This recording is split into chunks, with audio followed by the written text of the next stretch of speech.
mu mawulire agava mu ggwanga erya Democratic Republic of Congo mu province emanyiddwa nga South Kivu. Jukira nno zino province ziri bbiri, ngenda kujja mbere nga mbikunnyonnyola. Waliwo abachina bannansi b'eggwanga erya China oba kyetuyita Chinese nationals bamaze okuba nga bakwatibwa newankubadde ng'oluvannyuma ate bamaze ne babata nga bano nno nsonga kyebakwasizza mu ggwanga erya Democratic Republic of Congo. Jukira bakugamba nti erimu ku mawanga okwetolola ensi eno agasingamu ebyobugagga eby'omu ttaka kyetuyita minerals, munono nga mulimu golodi n'ebyobugagga ebirala. Kakati kigambibwa nti wakati ng'emmundu eseka era ng'obunkenke bugenda maaso n'okubeera nga bweyongera mu bitundu ebimanyiddwa nga North Kivu, kakati ate ekyemmanga mu South Kivu ate nayo waliyo obunkenke bwayo. Kigambibwa nti South Kivu eyina ebyobugagga eby'omu ttaka oba oliawo ebisinga ate ne kubiri mu province emanyiddwa nga North Kivu. Kakati wuliriza, agamu ku mawanga naddala amawanga amakomunisiti nga bwe tutera kiyita saidi ya Russia, China n'amawanga amalala, kigambibwa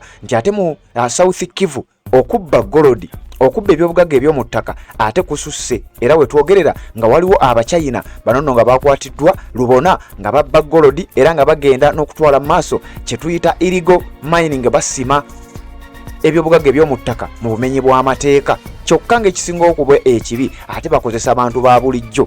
Bino nno bagenda maaso n'okuba nga babikola nga basuubizza nti mu kitundu kino ekya Southern Kivu tugenda kubeera nga tuzimbamu amasomero, tugenda kubeera nga tuzimbamu amalwaliro, tugenda kuba nga tuzimba bridges entindo, tubeere nga tubazimbira n'enguudo ez'omulembe. Kigambibwa nti bano nno biro byonna tebaabituukiriza. Nnaku nga bbiri eziyise bannansi b'eggwanga erya Democratic Republic of Congo abava mu kitundu kino ekya South Kivu baayiika ku nguudo z'eggwanga eryo mu bimu ku bibuga ebisangibwa mu kitundu ekyo. Ebimu ku bibuga ebinene mulimu ekiyitibwa Lugusha, Kitutu, Kaboke, Suguru n'ekibuga kye bayita Mitobo. Ebibuga bino byonna kigambibwa okuba nti abantu beeyiwa ku nguudo nga bawakanya abachina okubakozesa babeere nga babasimisa ebyobugagga eby'omu ttaka omuli golodi n'ebyobugagga ebirala, kyokka nga bye babasuubiza tebagenda kubeera nga babituukiriza. Okusinziira ku sources, omukutu okumanyiddwa nga Voice of America, services zaagwe eza Central African Services baavaayo ne bategeeza nti kampani z'abachina ezikozesebwa mu kusima golodi n'ebyobugagga ebirala okwetolola eggwanga erya Democratic Republic of Congo naddala mu kitundu kino ekimanyiddwa nga South Kivu. Kigambibwa okuba nti bannansi b'ekitundu kino, bannansi b'eggwanga eryo mu kitundu kino basimbye nakakongo, bagamba tetugenda kukkiriza China abannansi bayo kujja kubeera nga ate batukozesa babeere nga ate bo bagenda. Ebitundu bino bibiri bye bisinga okuvaako kalumanywera. Jjukira abayekera ba M23 emabega kaabo bafulumiza amawulire era tuzze tugakuwa nti baawambye ekitundu ekimanyiddwa nga North Kivu, kyokka nga South Kivu tawulirayo baginyegako. Kakati okusinziira ku sources batugamba nti ate ekiri eyo kifumba mutuku, bannansi b'eggwanga erya China bakwatiddwa, kyokka oluvannyuma ate ne basooka ne babata. Kino nno kyaleetedde abantu okuyiika ku nguudo z'ebibuga ebyenjawulo nga bwe mbikugambye nga bagamba tetugenda kukkiriza kubeera nga tujoogebwa abagwira golodi oba ebyobugagga eby'omu ttaka mu ggwanga erya South Kivu oba Democratic Republic of Congo. Bino byonna birina kuba nga biyamba era nga bigasa era nga biganyula munnansi w'eggwanga erya DRC naddala ffe abali mu kitundu kino ekimanyiddwa nga South Kivu, kubanga ffe tubonaabona, ffe bemukozesa okubeera nga tusima. Abadde tamanyi province zino ebbiri, zino province ziri mu ggwanga erya Democratic Republic of Congo. Waliwo kye tuyita North Kivu ne wabawo ne kye tuyita South Kivu.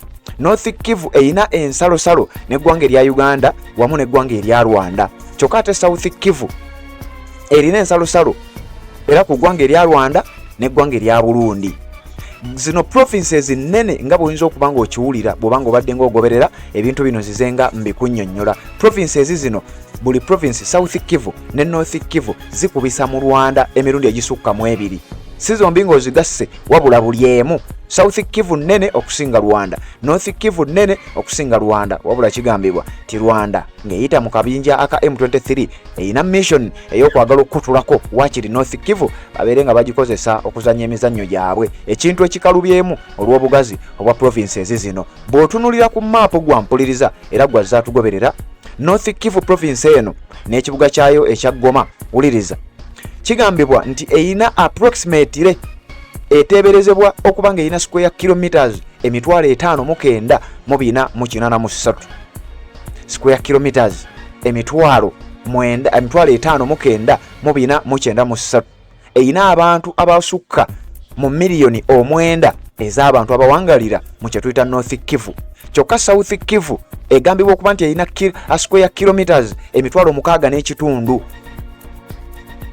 Oba square miles 25 ngeno nayo erina abantu abasukka mu bukadde 8. Wuliriza, North Kivu erina square kilometer 5,900, South Kivu erina square kilometer 6,1500. Kyokka Rwanda egambibwa okuba nti erina square kilometers 2,638 era nga kino mbu zandibanga zezimu ku nsonga ezireetedde okuba nga ate embeera etambula bwetyo nga bwetambula. Kati kigambibwa nti eggwanga erya China bannansi baalyo abagenda mu ggwanga erya Democratic Republic of Congo naddala mu South Kivu oba provinces n'ebbiri, abamu bali mu South Kivu abalala bali mu North Kivu, bagenda mu maaso n'okuba nga babba golodi n'ebyobugagga ebirala byonna eby'omu ttaka nga kwotadde n'embaawo.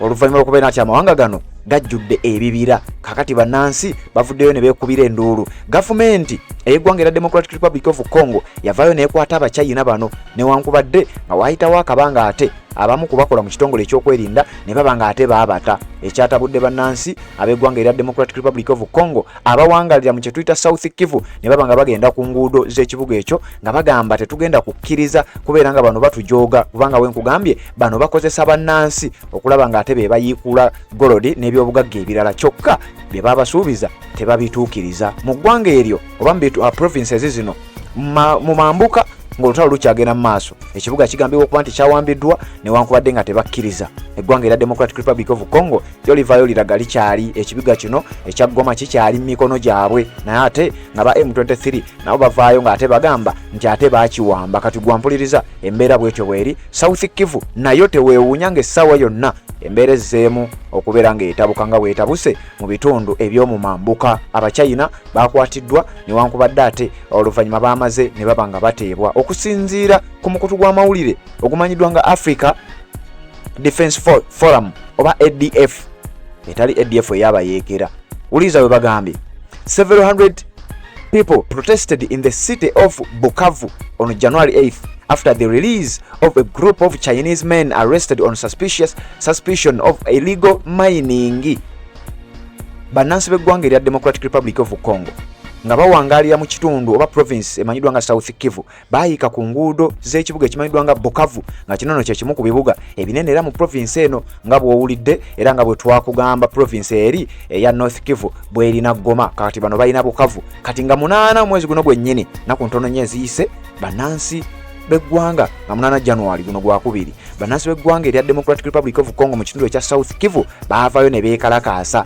Bannansi babiri baakwata zibbaana nga zino ziwandiikiddwako ebigambo South Kivu minerals should serve the development and well-being of local communities. Nti ebyobugagga eby'omu ttaka ebisangibwa mu provinsi yaffe birina kubanga biyamba ffe kubanga era ffe bemukozesa.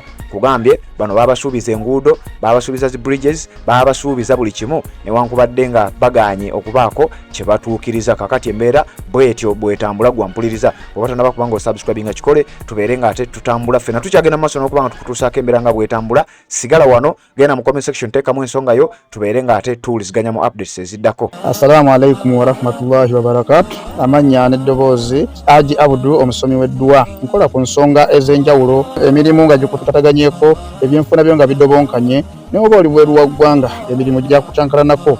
Jangu kusomere ku ddua okubeda nedda eddua zaabaawo, eddua zisomibwa omuntu n'oterezebwa mu mbeera yonna ebadde ekwesibyeko akanyaga. Nina ekyoto kye nsobola okukumira wadde oli bweru wa ggwanga nga toli kumpi wano n'ofuna omukisa ogwo nawe n'osomerwako ku ddua nga nkuteddeko n'akabaani. Allah ajja kukusaasira, ajja kwanukula. Kuba ku nnamba yange y'essimu 0752 44 71 56 ne ku WhatsApp kwendi mpereza obubaka sobole okuyamba. Assalamu alaikum warahmatullahi wabarakatuh.